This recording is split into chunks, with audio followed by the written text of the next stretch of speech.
und herzlich willkommen, meine lieben Freunde, zurück bei Let's Play Belladonna, wo wir in der letzten Folge herausgefunden haben, dass der Wolfram von Schloss, hieß er glaube ich, seine Frau wieder zum Leben erweckt hat und diese Frau hier jetzt rumläuft als komische Puppe.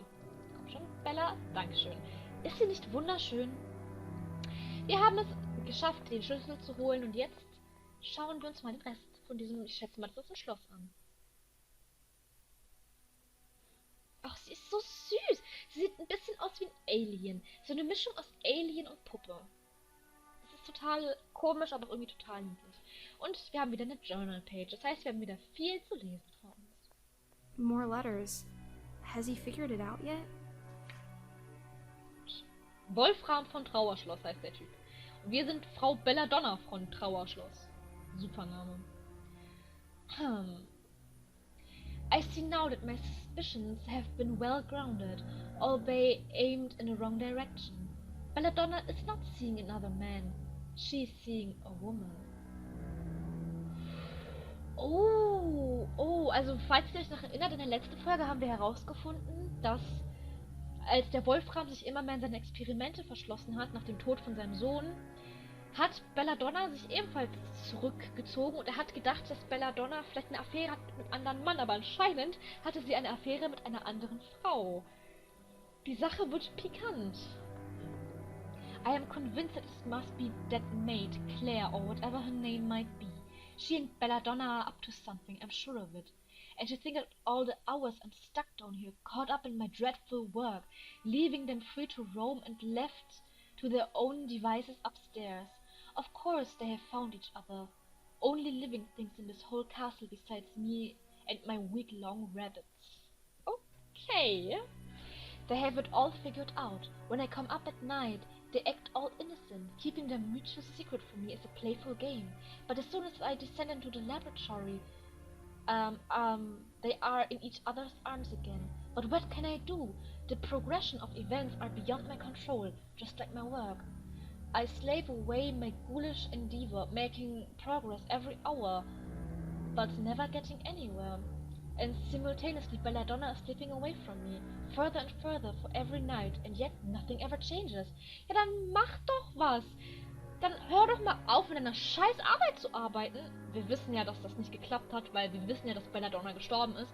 Aber trotzdem, mach doch was dagegen. Wenn es dich stört, dass du zu viel arbeitest und deine Frau von dir weggeht, dann kümmere dich um deine Frau. Das ist nur nicht so schwer. Should I confront them? Storm up there, hoping to catch the two in the act? Take back the life that was mine? The wife that was mine? No. I have no reason for my silly suspicion, no evidence whatsoever, merely a thought stuck in my brain, refusing to leave. So I remain passive as always, and each new day is one more where I am unable to make an action, unable to change my wretched situation. Und wieder denkt er nur, er bildet es sich ein und lässt es so, wie es ist. Aber wenn er doch Probleme hat mit der Situation, die er und seine Frau gerade haben, dann soll er doch darüber reden. Das ist doch nicht so schwer. Ich verstehe es nicht. A couple of cogwheels on the floor. They must have fallen off the mechanism when the door slammed shut. I wonder if I can put them back. Okay, ich habe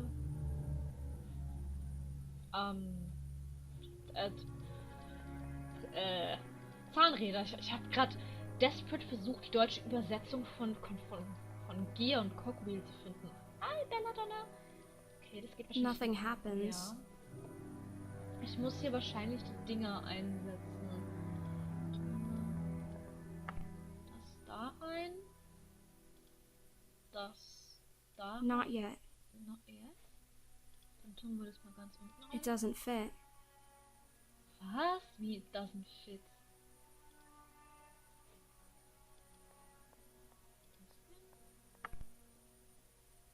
This is the nail from which I skillfully lifted the basement key. Ah, okay. Willst du den vielleicht mitnehmen? Sollen wir den vielleicht rausnehmen? Interesting, but no. Okay. Fine with me. Muss ich jetzt Triangle Socket? Muss ich das jetzt hier reintun? Ist das richtig?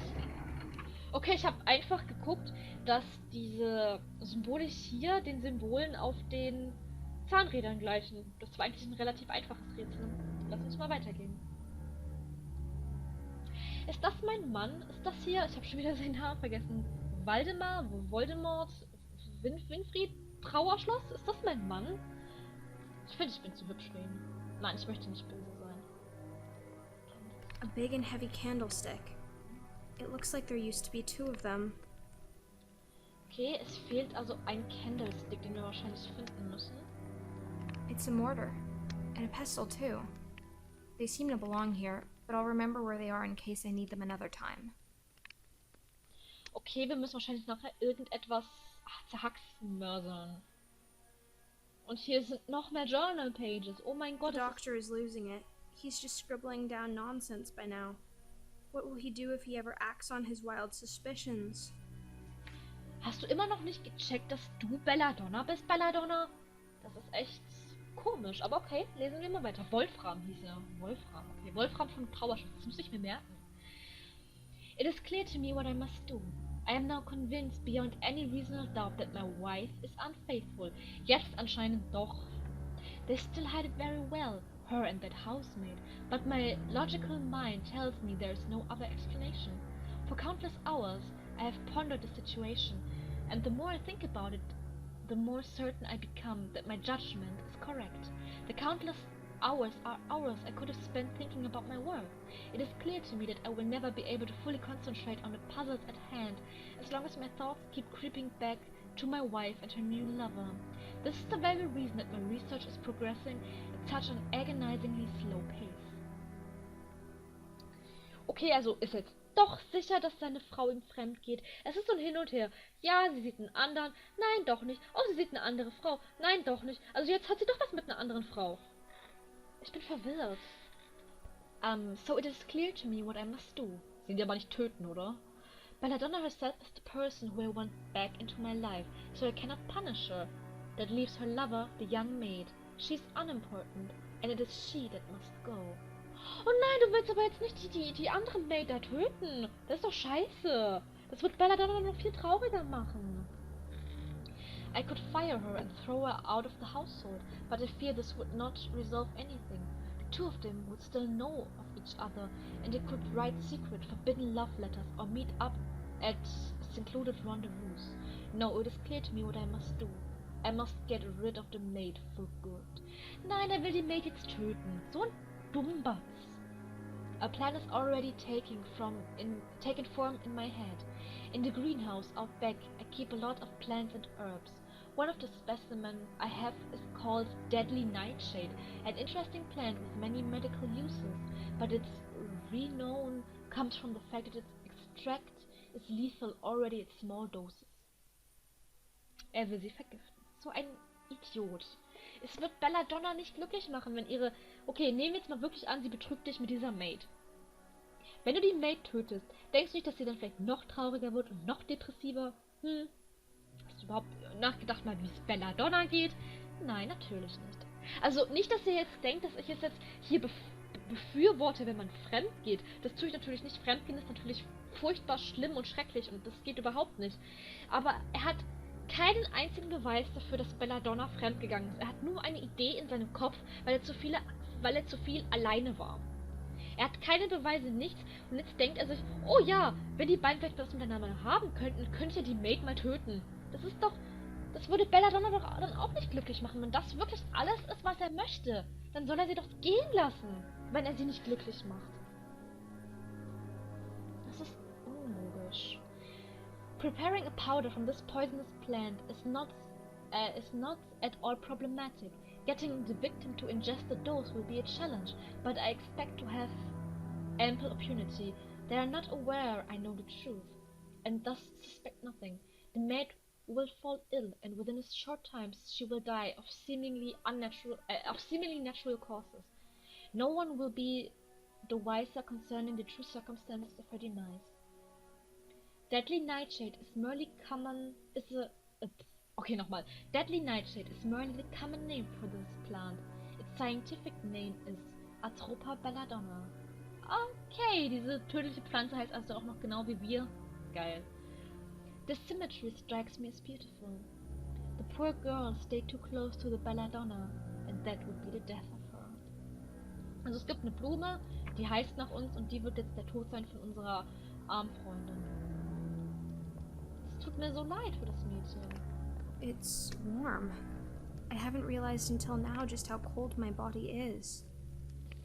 Okay, sie spürt also noch Wärme. Ich frage mich, ob in ihrem Körper, ob da überhaupt noch ein Herzschlag ist, also ob sie wirklich lebt, oder ob sie jetzt zum Beispiel nur angetrieben wird von diesem Mechanismus da.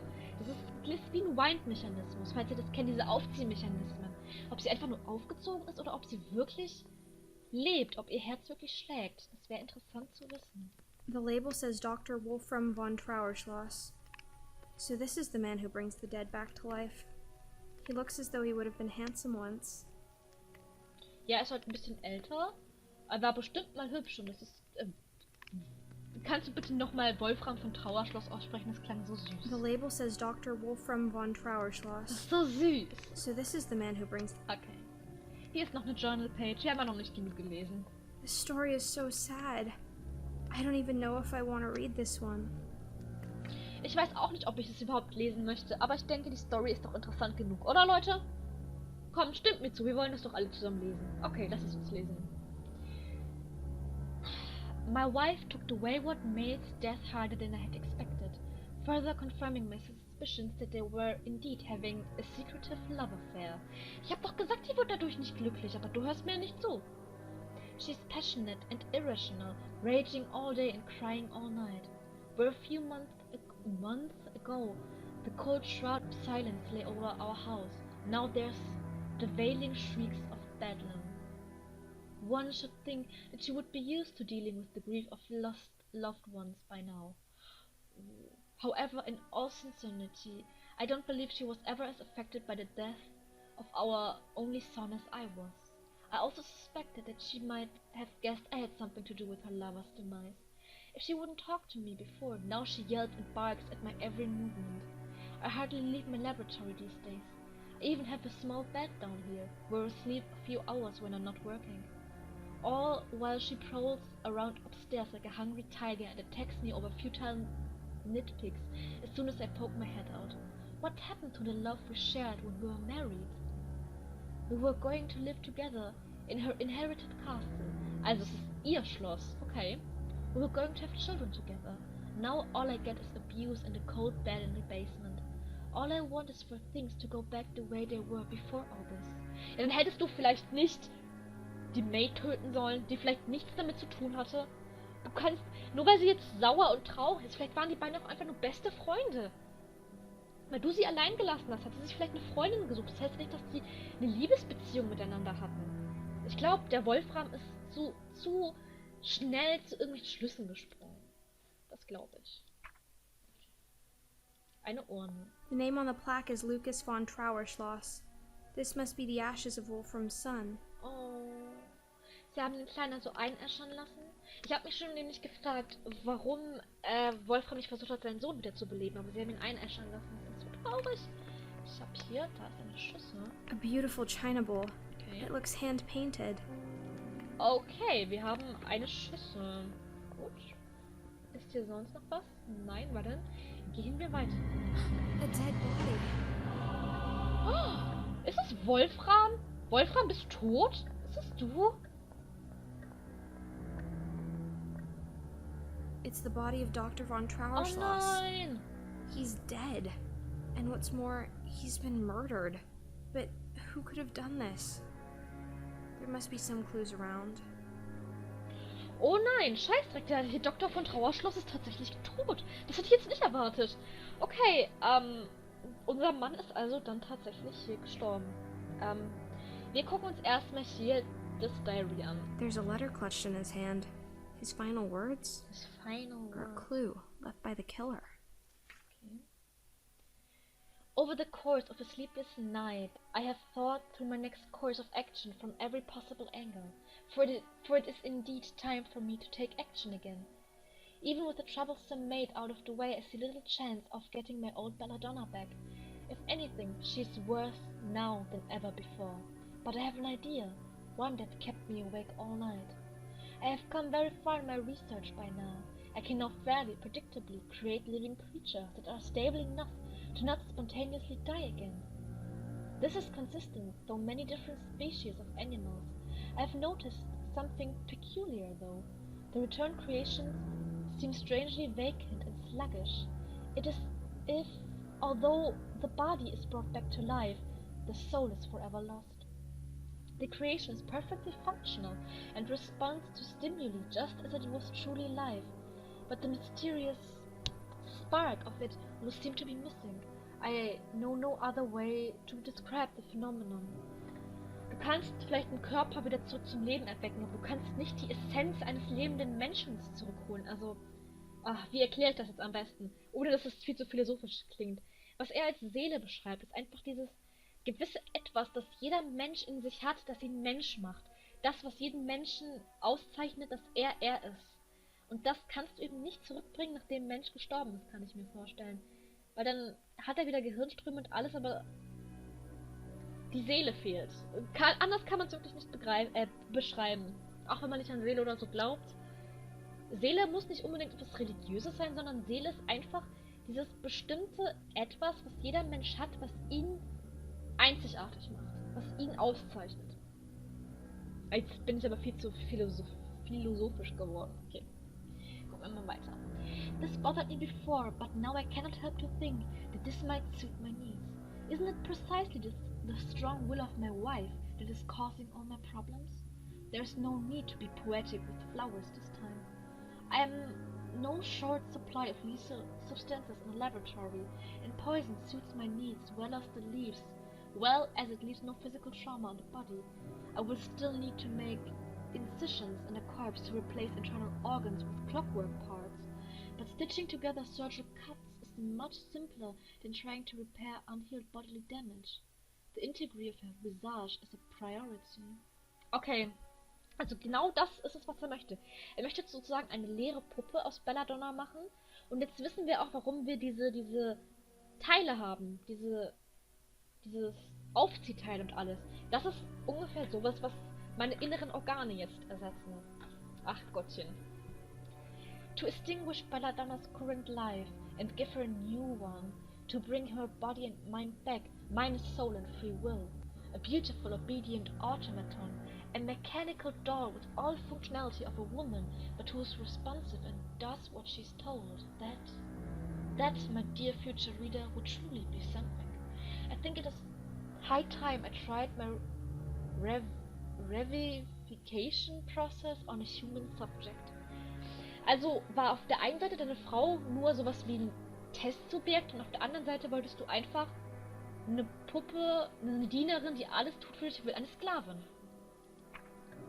Du hast sie. Du hast es geschafft, eine Sklavin aus deiner Frau zu machen. Und was hat sie gebracht? Du bist gestorben. Du bist gestorben. Okay, gucken wir uns das mal an. Das ist wahrscheinlich die Mordwaffe. The missing candlestick. And it seems to be the murder weapon. Okay. Da ist sogar Blut noch dran. Okay. The body is still warm.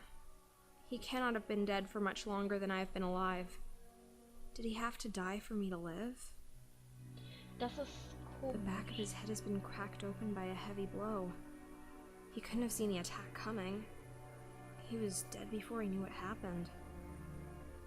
So, he trusted his assailant then? Wer hat ihn umgebracht? Was it me? I have no memories from my life before. Maybe it was I who killed him. But then, how was I brought back? Das ist natürlich die Frage. Wer hat ihn umgebracht und wer hat hier Belladonna zurückgebracht? There's something in his pocket. Alter, die Musik, chill mal. It's a small, delicate key. He kept it in the pocket closest to his heart. I wonder what it unlocks. Okay.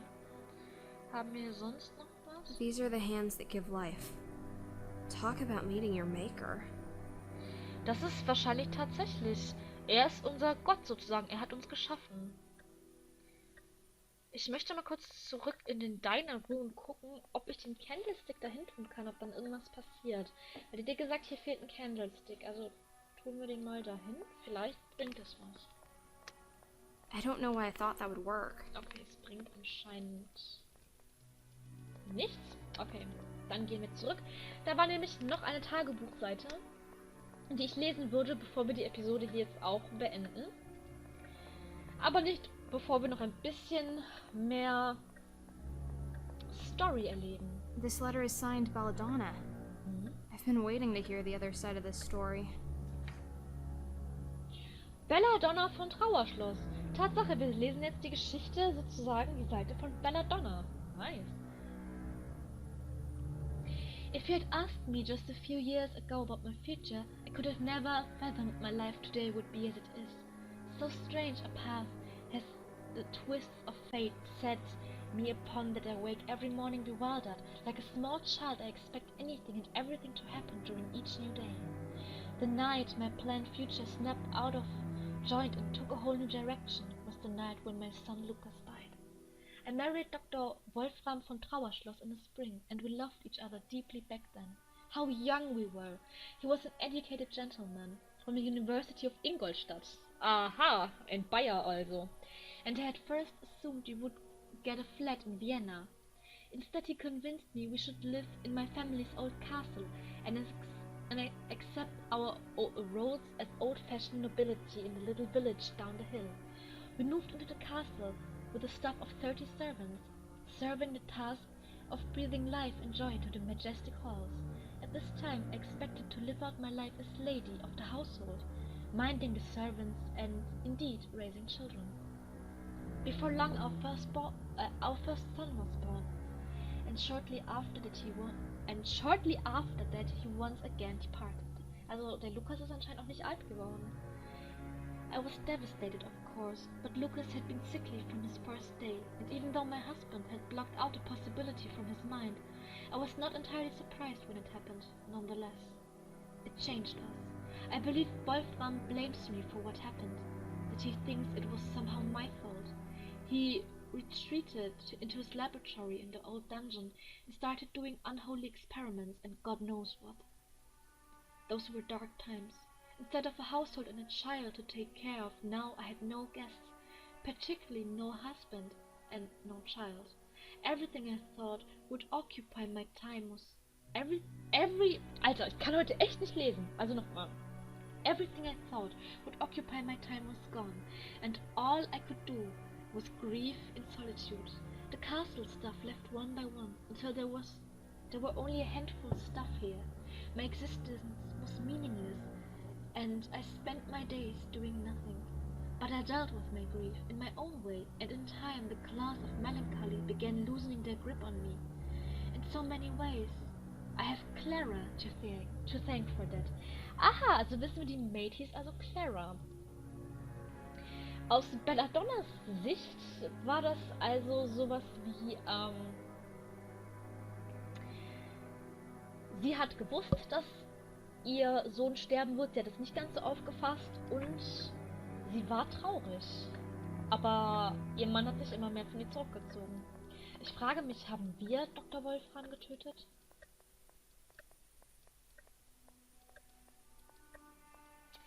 Diese Frage werden wir wohl in der nächsten Folge beantwortet bekommen. Ich hoffe, ihr hattet auch wieder Spaß mit dieser Folge. Ich finde dieses Spiel für ein Point-and-Click-Adventure finde ich es wirklich sehr schön. Es ist sehr mysteriös gehalten und ich mag auch dieses viel Storyteil, auch wenn es echt immer ziemlich viel zu lesen ist und es tut mir auch echt leid, dass die meisten Folgen auch nur aus Lesen bestehen. Aber ich hoffe, es gefällt euch trotzdem. Ich hoffe, ihr habt noch einen wunderschönen Tag. Lasst doch einen Like oder einen Kommentar da, wenn ihr da schon dabei seid. Und wir sehen uns beim nächsten Mal.